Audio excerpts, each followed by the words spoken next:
Magandang araw mga kaibigan. Bigyan natin ng reaksyon, opinion ngayon itong post ni Emil Grace Delfin.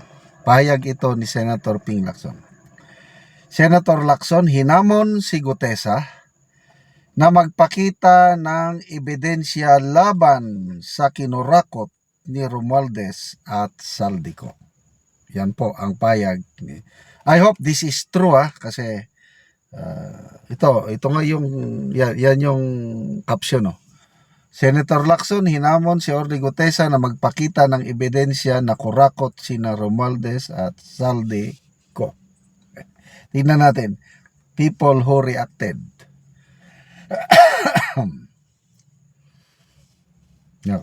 Mahinang signal. Ito na.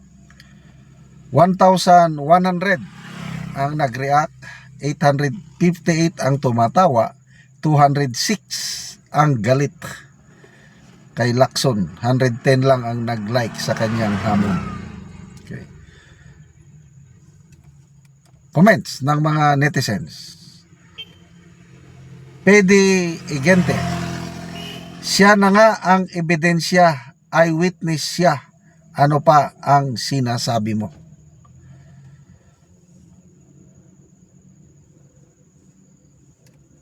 Abdul Syadan, ang ahas kahit magpalit ng balat, ahas pa din. Yan si Lacson. Medyo mabigat ito. Timoteo Torre, Lacson, ano ka ba? Siya na nga mismo ang nakakita sa detalyado na paglalarawan niya ng kaganapan. Alangan namang hanapan niyo pa ng resibo na tinanggap mismo ni Saldico at Tambaloslos. Walang magnanakaw na mag-issue ng resibo sa perang ninakaw nila. Okay, so ako, pananaw ko lang ito Itong nangyayari ngayon sa Blue Ribbon Committee hearing, nagiging political circus na ito. Awayan na ng pro-Marcos, itong majority senators, at itong minority. Labanan na ito ng Lacson at saka Marcoleta. Sa tingin ko lang, opinion ko lang ito, napahiya si Senator Lacson nung pinayagan niyang nagsalita si Gutesa. Kasi hindi nagpaalam pinayagan pa rin niya kahit hindi nagpaalam. Wala daw earlier coordination. So dahil napahiya siya, ayan. Kaya tignan mo, after the Gutesa incident, ayun, nag-resign siya. Laban bawi, after na nag-resign, ngayon babalik na naman. So, ano ang inaasahan natin ngayon sa pagre-resume ng Blue Ribbon Committee hearing? Meron pa bang maasahan na matutumbok ba ang mga mastermind? O kaya, according to Senator Cayetano, na ang direksyon ng Blue Ribbon ay hindi naman tumbukin ang mastermind, kundi siraan ang oposisyon. So, dalawa lang yan. Umaasa ako na sana tumbukin ang mastermind. Kasi itong laban natin sa korupsyon, wala namang politika ito sana. Kasi kawawa ang taong bayan. Tingnan nyo ang nangyari sa Cebu o Visayas. Yung pagsalanta ng Bagyo Tino. Grabe. Daming na biktima. Kawawa. Ito ba si Senator Lacson na naranasan na ba niyang nabiktima ng baha? Ito ba sina PBBM, sina Soto, naranasan ba nilang nabiktima ng baha? Ako naranasan ko bagyo baha.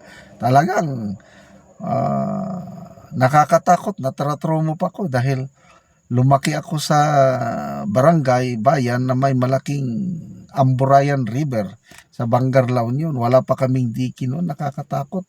Basta ting bagyo, ting baha, nakakatakot. So sana naman, itong mga investigasyon natin, tumbukin natin yung mastermind, hindi na yung politika. So, Gutesa, So hinahanapan ng ebidensya. So ibig sabihin, hindi believe ni itong si Lacson, hindi siya believe sa credibility ni Gutesa. Yan ang opinion ko. But according to Marcoleta, the most credible witness as of now na lumantad sa Blue Ribbon is si Gutesa. And I agree. Kanya-kanyang pananaw lang. Marami ang gustong sumira sa credibility ni Gutesa at ni Senator Marcoleta. Kaya ang dami ngayon mga fake news lumalabas sa social media, Facebook, na sinisiraan nila si Gutesa at si Senator Marcoleta. Kasi to me, nasaktan, natamaan yung mga mastermind nung paglabas ni Gutesa. So, kanya-kanyang ano lang yan. Ako, naniniwala ako sa sinasabi ni Gutesa. Kanya-kanya, court of public opinion tayo.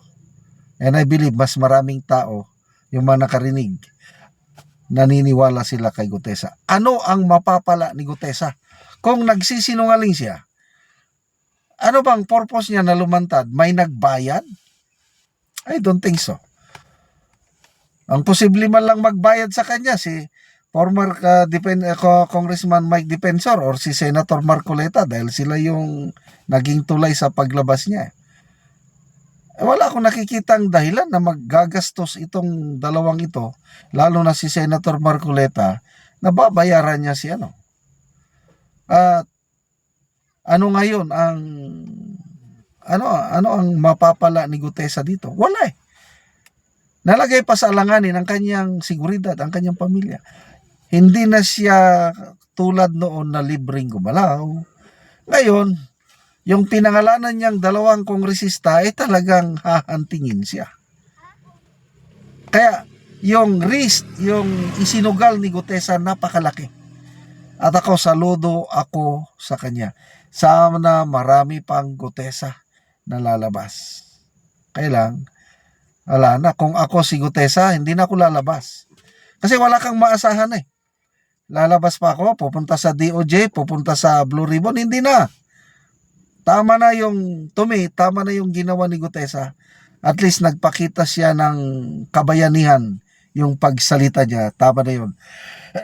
Sana mga kapwa niya, retired Marines, tulungan niyo po si Master Sergeant Orly Gutesa ang kanyang kaligtasan. Okay, salamat mga kaibigan sa inyong pagsubaybay sa ating channel. Nakakatulong kayo ng malaki sa tribong Talandig ng Bukidnon dahil ang income natin sa channel nito pantulong po sa tribo. Namimigay tayo ng mga livelihood assistance sa tribo ngayon. Nagpapatanim ng saging lakatan at Arabica coffee. Panoorin nyo ang video na ito. Karon na anak ko diri sa tanom ni Dato Landang nga yang tanom nga kape nga 1,800, so mag-abono mi og mag-spray. Wilgro karon ang ginaabono namo sa tulo na kabulan nga kape ni Dato Landang. Mo na ni ang iyang itsura sa iyang kape nga tulo na kabulan. Daghay na ay sanga, maayo na gid ang tubo.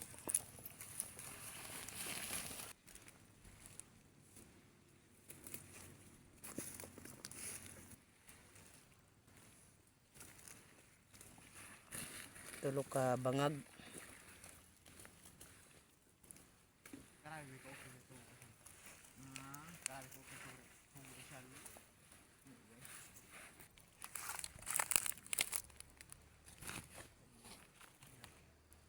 So kaluoy sa Ginoo maayo gid ang among mga kape. Ang tubo sa among mga kape. Man sa pag-abono pagkatabunan para gid nga mosuyop og abono ang kape. So kining unang tanom ni Dato Landang nga kape 1,800. So ang ikaduha niyang tanom karon nga 1,200. So 2,000 o 3,000 na ning iyang tanom tanan.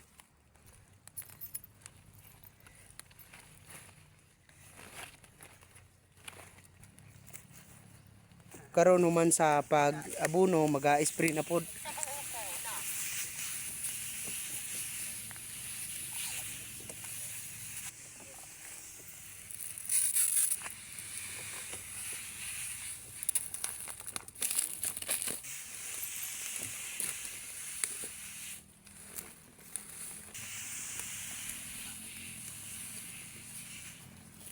Ug karon salamat kaayo sa Ginoo ug sa nagasuporta sa among pagpananom sa kapinaot unta nga magpadayon kini.